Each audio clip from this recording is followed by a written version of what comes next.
Alright, so just over a week ago, Lil Uzi dropped his highly anticipated album, Pink Tape, that he's been kind of teasing for about 2 to 3 years at this point, basically ever since he dropped Eternal to Take. Before I even talk about the album, one thing Uzi deserves a lot of credit for is his promotion and marketing. This is because almost all of Uzi's albums have been highly anticipated, with the main ones being this album, the Pink Tape, and Eternal to Take. Of course, that does have a lot to do with Uzi and just his name, him being one of the superstars and the new legends in the game. But it also has a lot to do with the fact that he loves building the hype and mystique of these albums by constantly teasing them, announcing them a year or two before they're even released. He does this in such a way that makes everybody come listen to him when he drops, even the people who are not Uzi fans. Like me, yes, I am a Uzi fan, but I'm not a diehard Uzi fan. I'm a casual Uzi fan. But whenever he drops, I'm going to listen. Even if it's 26 songs and it takes me about a week to finish it because I just don't have the time for that. Now, let's get into this album. Now, by no stretch of the imagination is this a bad album.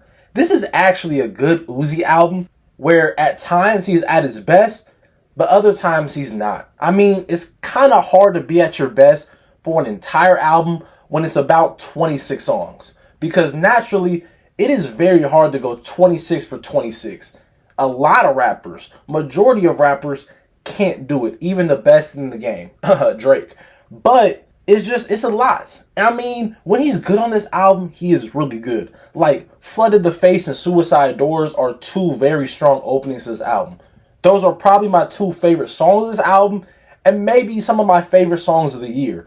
Like, both of those, his flow, his cadences, him using his voice, especially on Suicide Doors, which is a track that at concerts is gonna go crazy. I think he's already performed a few of these. I forget where he was at, but I saw it on Twitter. But these are the type of songs that are gonna have people going crazy. Amped is the same way. But it's like the only songs I'm really taking away on this album out of 26 is Flooded the Face, Suicide Doors, Amped, Died and Came Back, Mama I'm Sorry, Just Wanna Rock, surprisingly, Patience featuring Don Toliver, Days Come and Go, Rehab, The End feat BABYMETAL, and the bonus track Zoom. Besides that, the rest I'm not really taking away. And not that all these songs are ass, but I just don't think they really need to be there. To me, this album just feels all over the place. Because there are songs in the album where Uzi tries a new style. And whenever rappers do that, I do not want to like shit on them for doing so, because I really respect it when rappers, not even rappers, artists in general, try and step out of their comfort zone and try something new when I can hear that they put the time and effort into them. Like CS, Werewolf, and the End. Even though CS and Werewolf were not on my favorite tracks on this album, I love that he tried that. And I want to see him do more with this sound and this punk rock aesthetic. And The End was honestly one of my favorite tracks on this album. Was kind of like the perfect anime-inspired ending for this album. But like CS and Werewolf, there aren't bad songs to me. They're just not my cup of tea.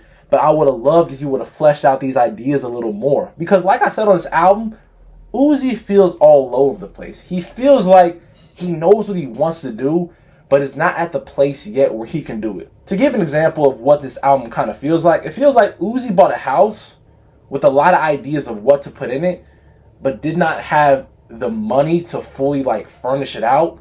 So it's like there's this big old house with like a few nice sofas, a few nice chairs, maybe a nice TV, but it's not filled up to the way that it should be given how big the house is. The house being the album and the nice things in there being some of the songs, and the empty spaces being some of the songs where I just think they're just average to below average Uzi songs.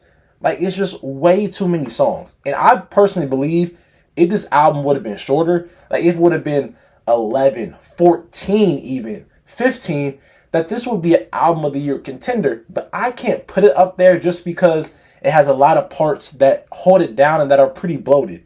Now, I would have loved for him to use more features. Like, of course, a Playboy Cardi feature would have been cool. A Baby Keem one would have been too. Because all the features he uses do their job really well. Don Toliver on Patience is one of my favorite songs on the album.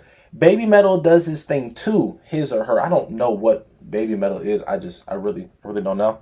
Not the person to ask and even bring me the horizon. I don't know these punk rock bands. Like, don't ask me what they are. But they did their thing too. And the one feature that didn't do their thing is, it's Nicki Minaj. Like, I don't want to shit on Nicki Minaj because she's a legend, but why are some of these bars there? Like, the Natalie Nunn chin bar wasn't even that bad. But the one about the Republican doctor and making your ass great again, like, why did you say that? There was no need for that. I got a Republican doctor, made my ass great again, my God. Know you mad now, aren't you like? But besides that, all the features did this thing, and this album does do its job for me. It is a good Uzi album. Now, is it album of the year? I don't know. Does it live up to the hype? I can't say that yet, because to figure out if an album is up to this hype, I gotta see how I feel about it a few months down the road. And honestly, I'm still on like my second listen to it because it is so many songs. And I don't want to just skip out on the songs I don't like, because you never know.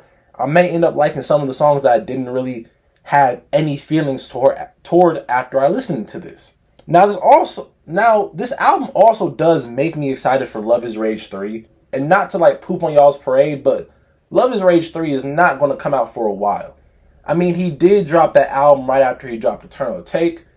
But knowing how Uzi is, it's possible we're not going to get that album for another 2 to 3 years. Like, that's just how he moves, you know? And I would actually appreciate that, because on Love Is Rage 3, I would like him to commit more towards these different sounds that he tried to do. Uzi is creative enough, in my opinion, if he gives himself enough time to really come out with the genre-bending album. This is not the genre-bending album that most people want it to be, honestly. It is not. It is a rap album with a little bit of punk rock and some like rager aesthetics. That's what it is to me. I'm not saying it's bad, but that's just what it is. It's not as experimental as we want to give it credit for, which is not a diss, but I want to see him try harder to go in that experimental route, because Uzi can. Uzi is one of the few people that I think can do that. He is very creative, and given how he uses his voice, he can really give us what I think he was trying to give us at certain points on this album. But like I said, it just wasn't fleshed out. But all in all, this album to me is like a 7 out of 10, 8 out of 10. Like, it's good, it's solid, and that rating is really pending, because like I said, I want to listen to it more, because I think this is the type of album that's either going to grow on me after I listen to it more, or it's going to fall completely out of my rotation. I'm going to forget it dropped this year. I hope I don't forget it dropped, because I like Uzi, you know? Sometimes. I don't know. He's a weird dude. But anyway, that's my opinion and my review of the Pink Tape by Lil Uzi Vert. Please leave your opinions down in the comments and let me know how you feel. And also recommend me some other music to review, because we're kind of the dead point of the year where it's like, ain't much happening in football, ain't much happening in basketball. So I'm going to shift some of my focus back over to music. So give me some music to listen to recommend, and to review. And I love y'all. Please like, comment, and subscribe. And tell a friend to tell a friend. Peace.